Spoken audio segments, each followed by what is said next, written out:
28th. Okay, it says a boy standing on a horizontal plane finds a bird flying at a distance of 100 meter from him at an elevation of 30 degree. Why this question is in bold and why this is very very very important? ये board exam का question है. Okay, and it has come twice. और बच्चा फंसता कहाँ है? Let me tell you. It says a boy standing on a horizontal plane. ठीक है, क्या बॉय की हाइट दी गई है? नहीं दी गई है, तो मैं एज्यूम क्या करूंगा?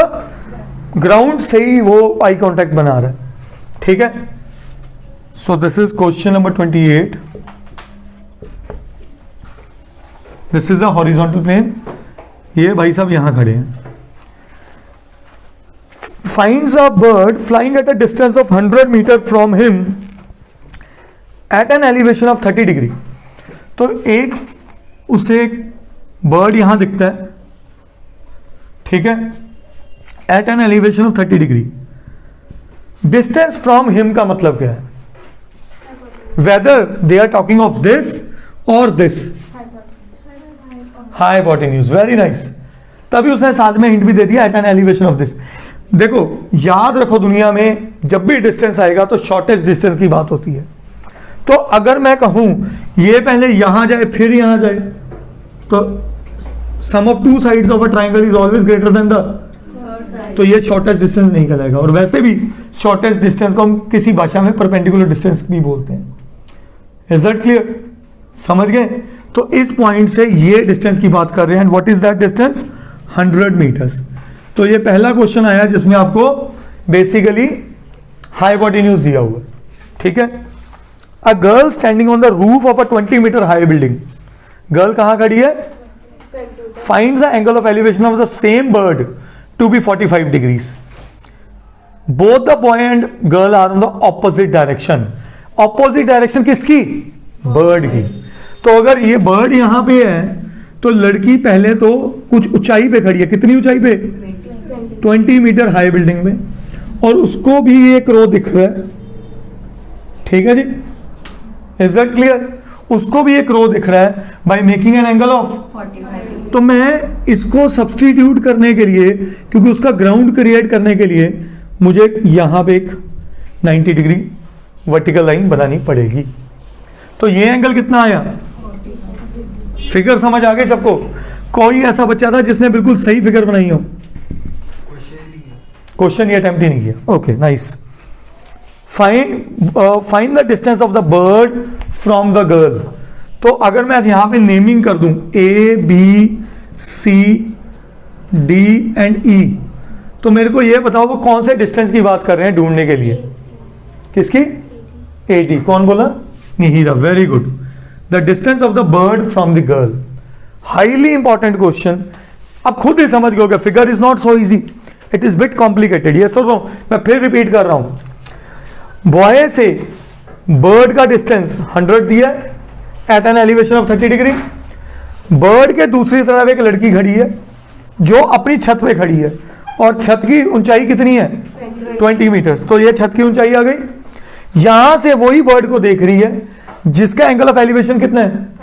अब एंगल ऑफ एलिवेशन क्योंकि थोड़ी हाइट पे है तो मुझे वहां पे एक आर्टिफिशियल प्लेन या आर्टिफिशियल ग्राउंड बनाना पड़ेगा. तो उसको मैंने डॉटेड लाइन में बना दिया.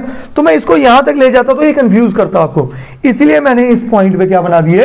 वर्टिकल प्लेन भी बना दिया. Is that clear? समझ आ गया? अब क्वेश्चन को स्टार्ट करें. क्या क्या है वो सब कुछ वैसे थ्योरी 2-3 लाइन की जरूरी होती है बेटे. Is that clear? तो क्या कह रहा है वो हमें? Let A B be the, A B given है is equal to 100 metres, be the distance between bird and him. Yes और नो?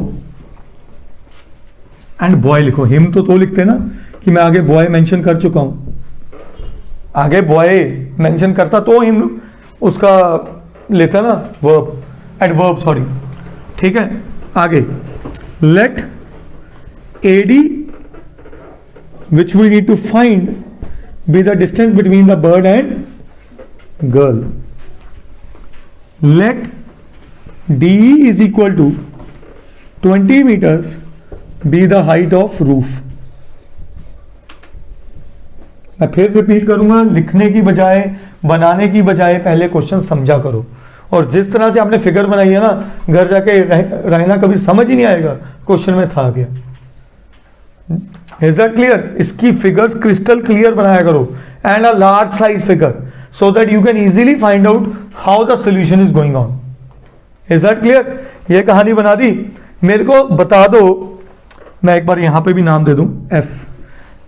कौन से दो ट्राइंगल्स इस में बन रहे हैं? एबीसी।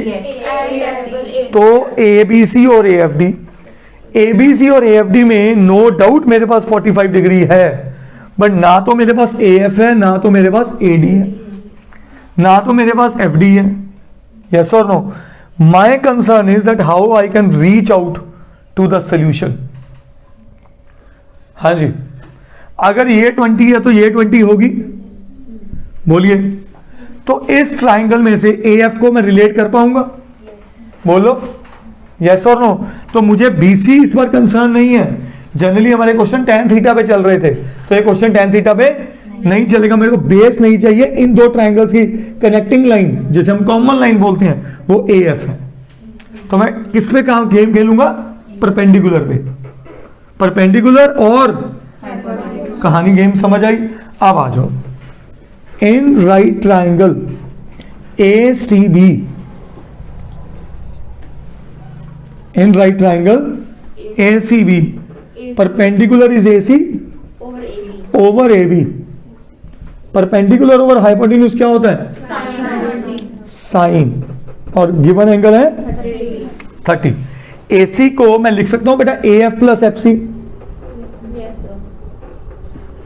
बोलिए। मैं फिर कहूंगा जैम please don't write, first understand. A F plus F C और ए बी को क्या कहूंगा? साइन 30। आप सबको याद हो चुका होना चाहिए, 1/2। ये 100 इधर चला गया, मल्टीप्लाई हुआ, 100/2 कितना बना? 50। ए एफ और एफ सी कितना है? 20। अब यहां भी आप क्या चेंज कर सकते हो? Let DE is equal to 20 metres is equal to F C. Yes और नो? यहीं पे कनेक्ट कर दिया था कि दोबारा लिखने की जरूरत ना पड़े। तो ए एफ कितना आया? Is this okay to everybody? बोलिए। ए एफ कितना आ गया? तो ये हमने ढूंढा भव्या 30 मीटर ए एफ। ठीक है, अब इस ट्राइंगल में चले जाएं। परपेंडिकुलर है क्या? नहीं है। तो 45 देके लालच नहीं करना, tan ही लगाना है। मुझे जो चाहिए मैं वो करूंगा। ठीक है, in right triangle A F C, A F D sorry, in right triangle A F D, A F over A D is sine of 45. AF I have 30, AD I have, I don't have. Sin 45 is 1 by, so AD comes out to be 30√2. That is my answer. मैं फिर repeat करूंगा, paper में या school में √2 को evaluate करना है, 1.414 लेना है, and only then you will have to finalise answer. मतलब आप यहां पे क्या लिखने वाले हो? 30 into 1.414.